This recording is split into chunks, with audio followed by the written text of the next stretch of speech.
আসসালামু আলাইকুম রহমতুল্লাহি ওবরকাতুহ। সম্মানিত দর্শক, লন্ডন থেকে জনাব তারেক রহমান সাহেবের বাংলাদেশে ফিরে আসার পর থেকেই মোটামুটি বাংলাদেশের রাজনীতি, অর্থনীতি সবকিছুই তারেক রহমান সাহেবকে কেন্দ্র করে হচ্ছে।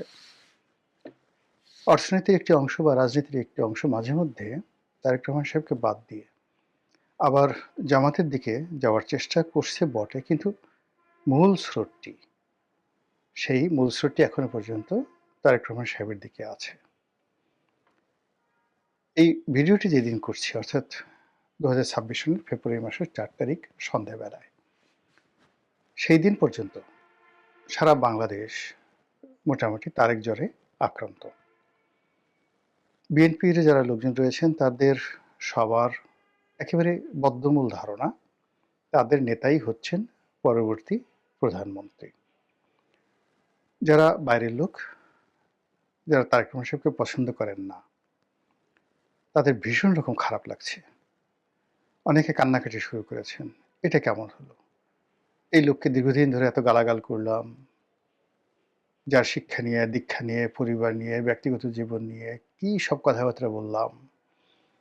এখন তাকে বলতে হবে মাননীয় প্রধানমন্ত্রী জনাব তারেক রহমান, বা টেলিভিশনের খবরগুলোতে প্রচারিত হবে আজকের এই দিনটিতে প্রধানমন্ত্রী তারেক রহমান সাহেবের সম্ভাব্য সফরসূচি, অথবা বলা হবে আজকে জাতির উদ্দেশ্যে ভাষণ দেবেন মাননীয় প্রধানমন্ত্রী জনাব তারেক রহমান।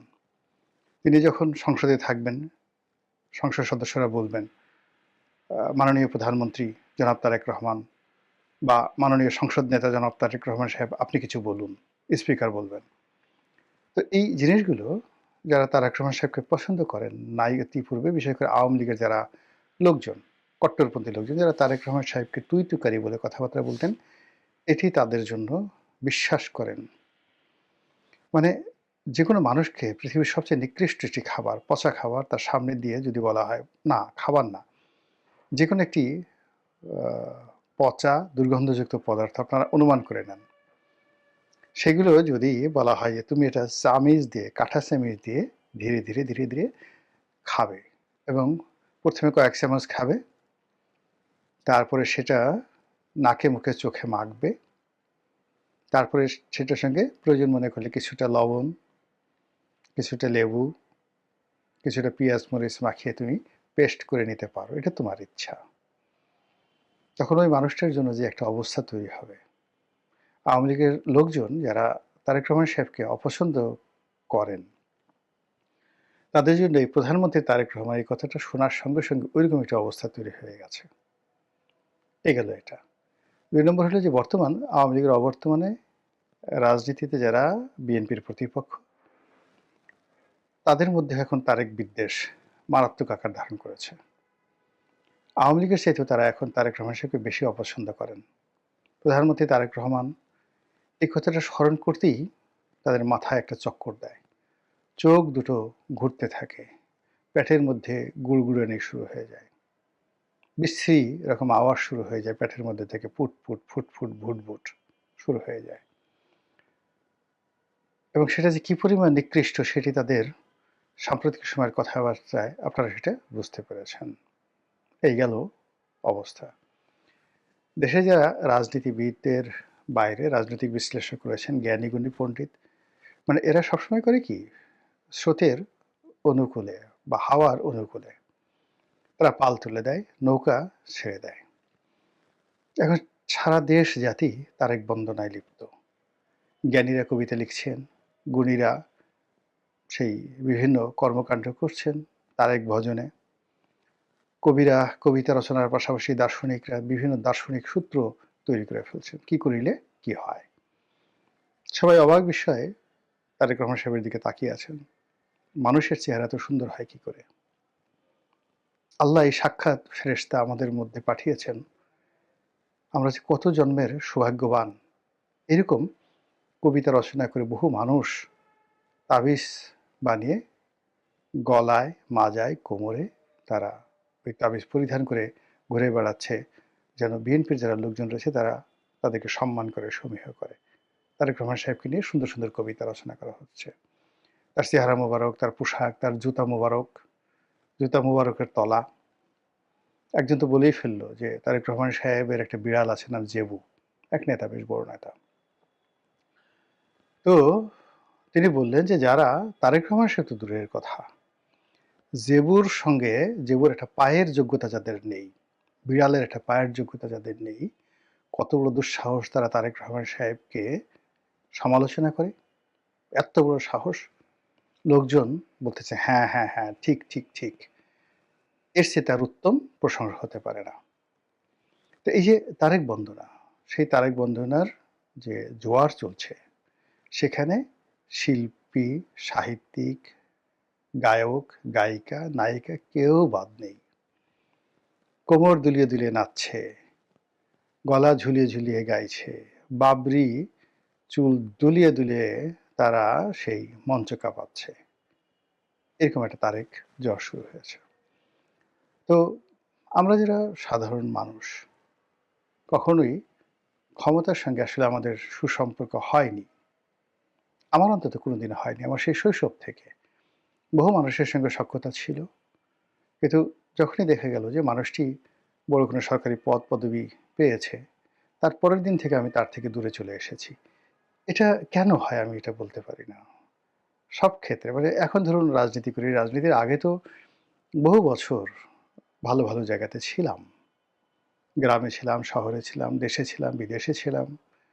কিন্তু এই ক্ষমতার কাছাকাছি মানুষগুলোর সঙ্গে সম্পর্ক রাখা, সেই সম্পর্ককে ব্যবহার করা, ক্ষমতার পিছনে ছোটার যে লিপ্সা, এটা কেন জানি আমার হয়নি।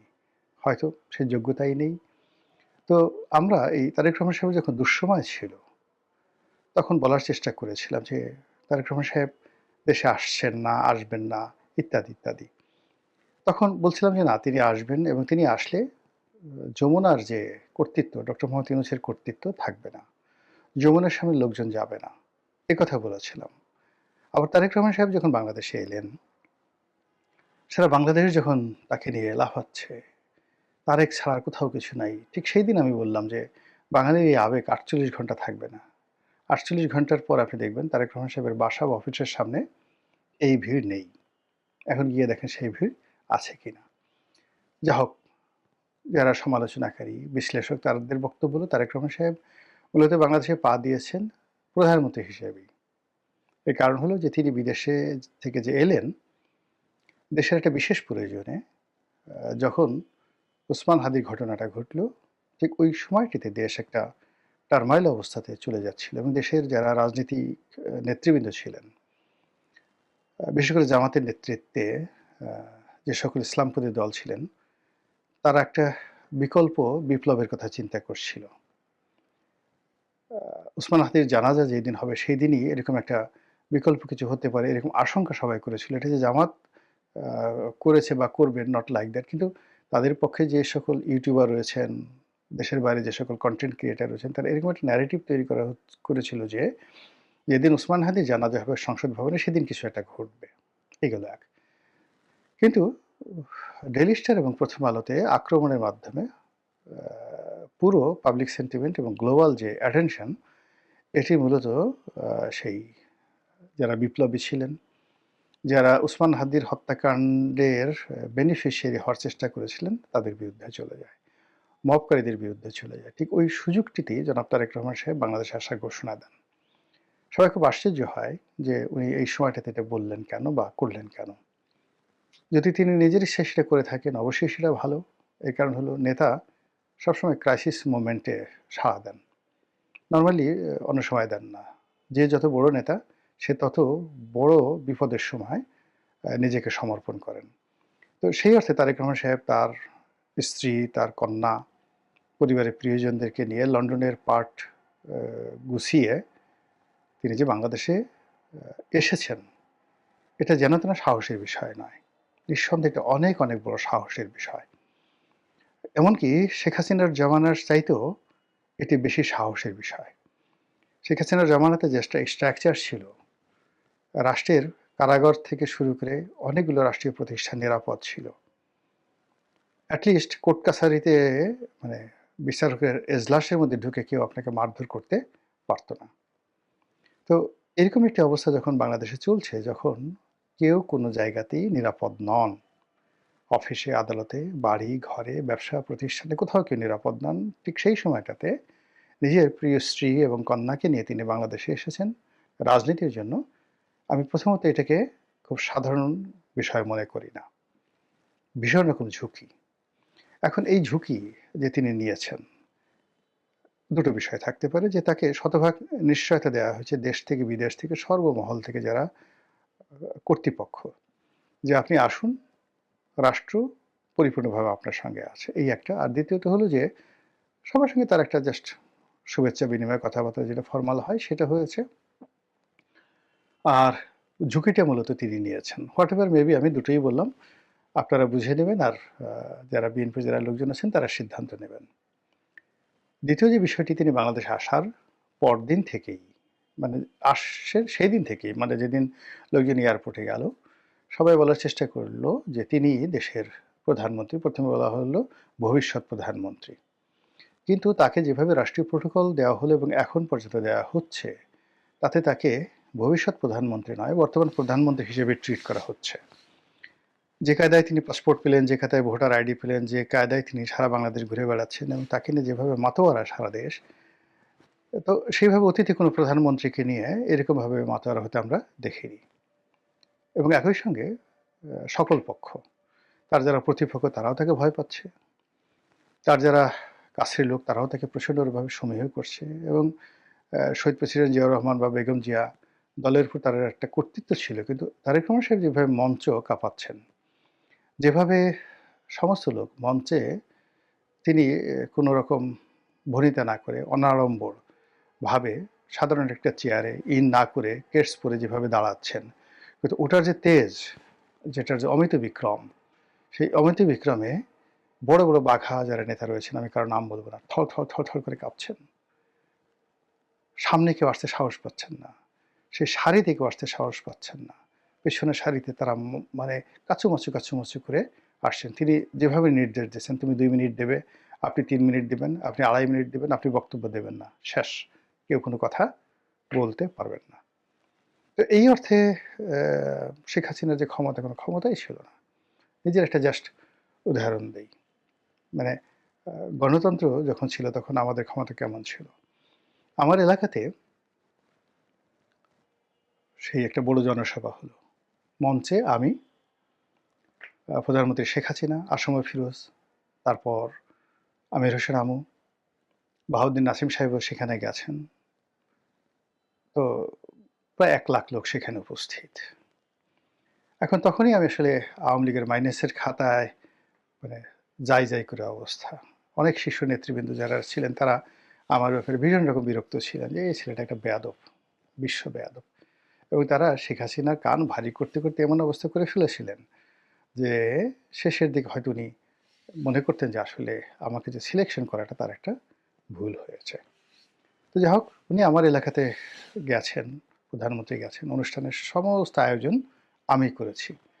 এবং এমন একটা এলাকাতে, যে এলাকাতে দ্বীপ বেষ্টিত একটা এলাকাতে বড় জোর শেখ হাসিনার ওনার বা ওনার নেতৃবৃন্দের আশা ছিল হাজার খানেক লোক ওই সকাল 10টার মধ্যে হাজির হতে পারে। তো সেখানে যখন 1000-এর জায়গায় 1 লাখ লোক হাজির হলো, তো বোঝার চেষ্টা করেন আমি 1 সপ্তাহ ধরে সেখানে সেই অ্যারেঞ্জ করছিলাম।